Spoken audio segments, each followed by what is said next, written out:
Photographers are like raisins. They're worse than their former younger, fresher selves. They're sweet, but they cause tooth decay in some. And they're wrinkly and dehydrated. It doesn't mean if 5 of them came to me for help, I'd refuse. All I want is the perfect camera. All I want is the perfect camera. So today we help 5 desperate losers. We got an interesting comparison today. Right now we're on the Sony A7S III Zeiss 35mm Tony 2.8. I'm going to switch to the Voigtlander 35mm 1.2, then the Canon 35mm 1.4 on this, and then on the Canon body. If you wanted to do wildlife on the R8 with an affordable lens, which way would you go? Adapt some older EF glass, 300mm 24, 400 5.6, or would you step into the clinical darkness of the new RF glass, 100 to 400? Ouch, or the Tony 11 primes. You're in a conundrum, my friend. If it was me, I know my R8 would not be very good out there. You really do need the sync stabe with IBIS and lens stabe for the ultimate goodness. So you're out there, I don't know, man, you're not going to get much, but you could get by with slow motion, okay. You don't need as good stabe. The jerks won't be as noticeable. If it was me, and those are my options, no on the 100 to 400. That is trash meat.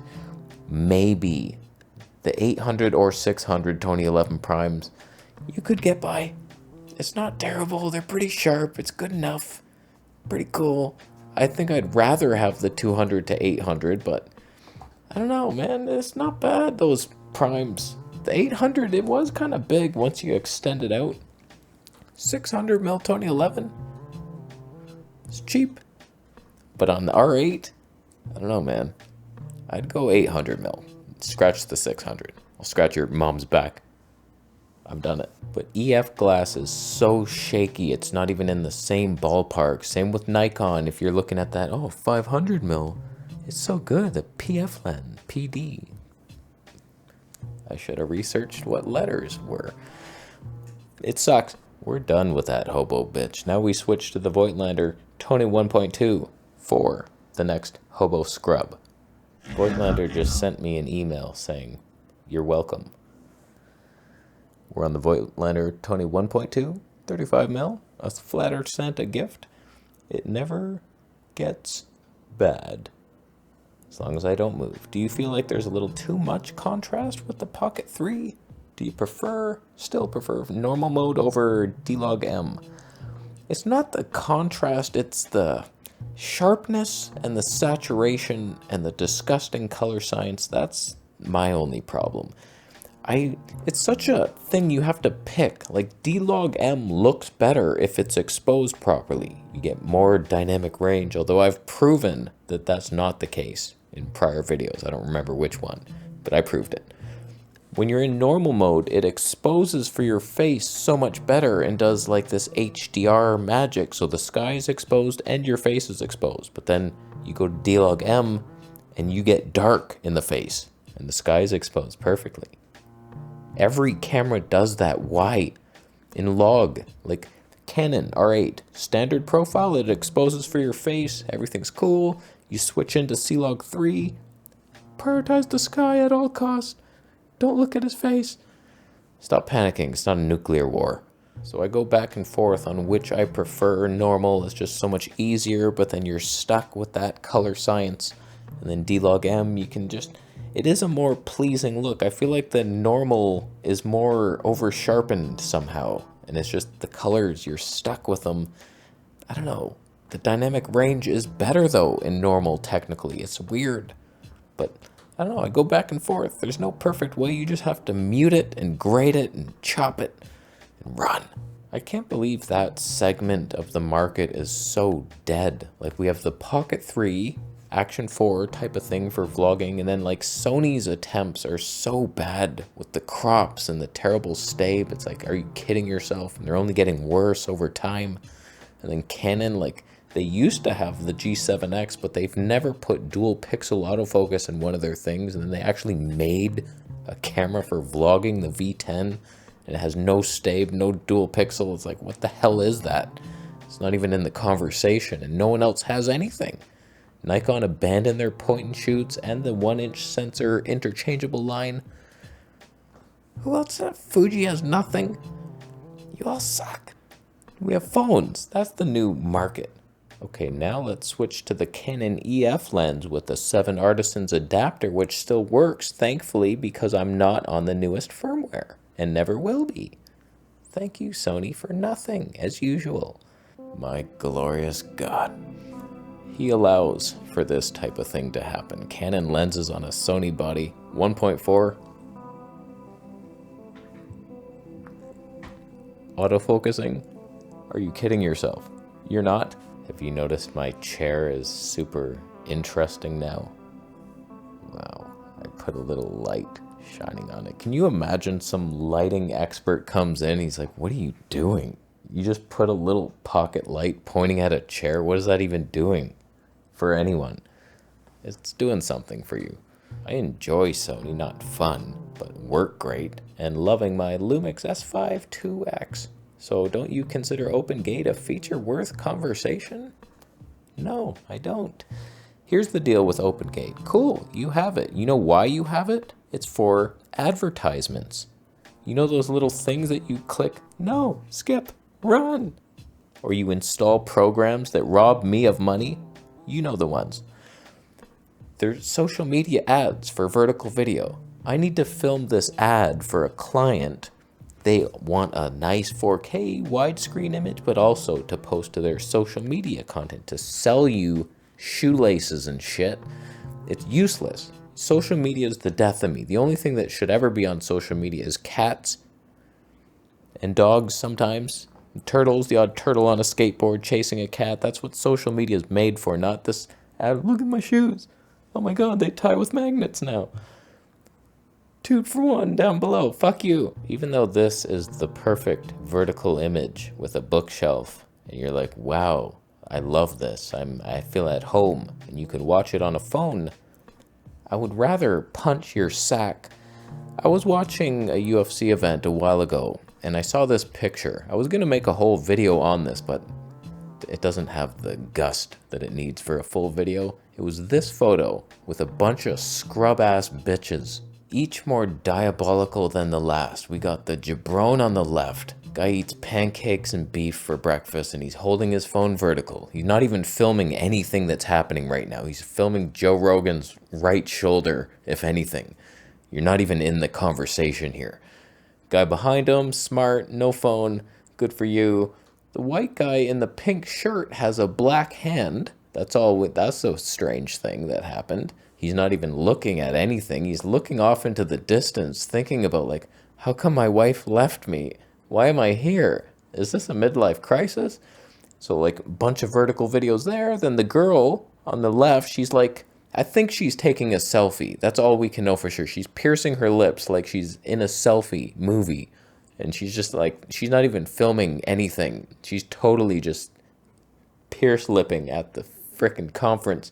And then we have one smart man who dyed his beard gray on the sides, who's filming in vertical. He knows. That's how you do video. You go to a movie theater, where's the vertical movies? They don't exist. This is a long rant for just Open Gate. You don't have to shoot in the vertical mode, but you might. And that hurts me. Open Gate can only ruin my sensor. That's my problem with it. In order to get some fancy Open Gate 6K, you need more megapixels for your 6K instead of just focusing really hard and concentrated on amazing 4K like the Sony A7S III did, which will never be beat. Pre-firmware. That's what you have to do. And that's what I want people to do. And the only people doing it right now are DJI. Thankfully, they're doing it. Low megapixel design for video. And look what they've done. They've taken over the world with the Pocket 3 or the Action 4. Everyone has one. They're all using it because it's made for video. It's perfect. It doesn't have Open Gate. No, if you were coming to my house, I would lock the gate and sick my dog on you. I don't even have a dog. I wish he would bite you. So next time some filmmaker tells you that they need Open Gate, they don't. Their client wants it.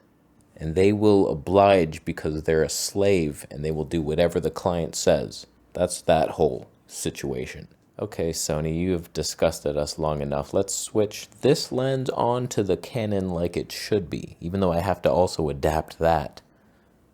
Which adapter works best? Sony Color Science, good night. My God. Thank you, Canon, for saving us once again from Sony greens and the yellows and what the hell's happening with that face. Honestly, sometimes I look healthier on the Sony.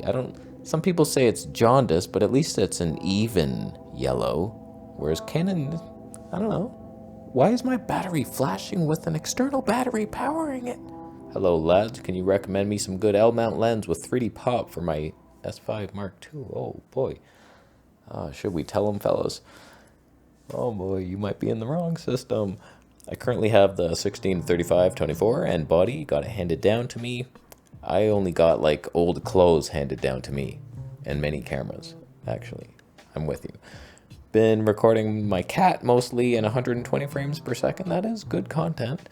Very beautiful image. Would like to record some birds in slow motion, maybe some squirrels, but there are none in the desert. Okay, you have a lot of problems that no camera will solve, but here's the deal. I don't know why you're asking for 3D pop lenses and also wildlife.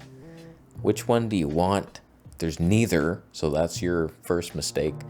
In L lens mount, there's nothing. There's no Panasonic telephoto.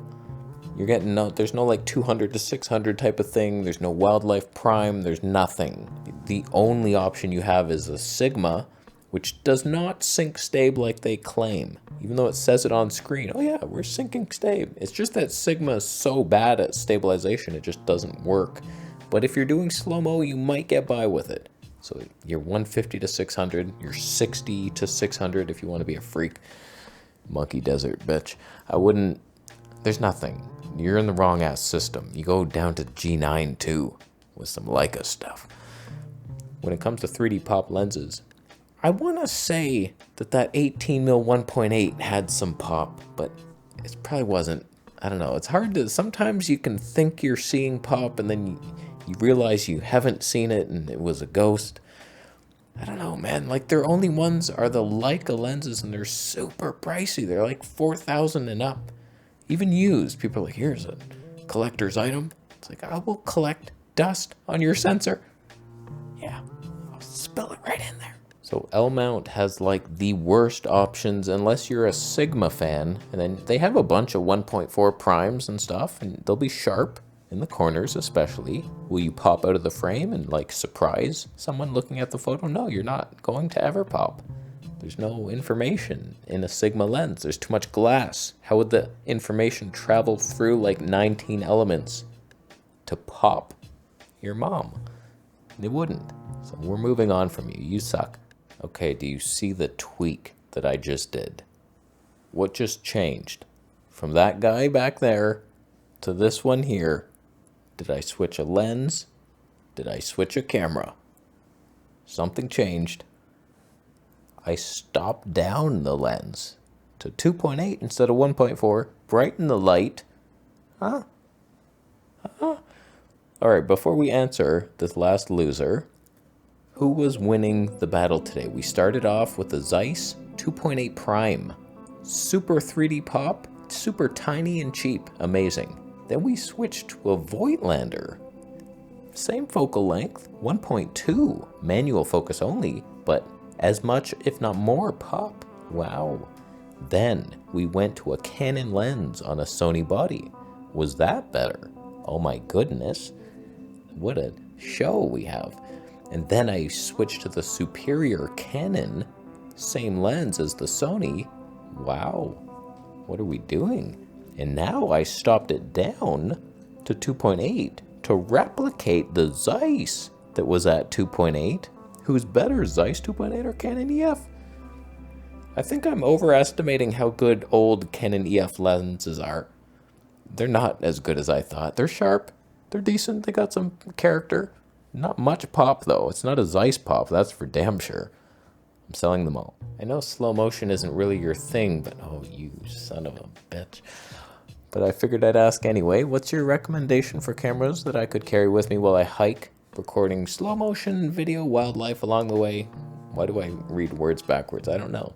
I was thinking about jumping into Micro Four Thirds for the sake of size, weight, portability, which I guess would prioritize over sensor size, megapixel resolution. Still like the image quality. I'm not going to send a geographic.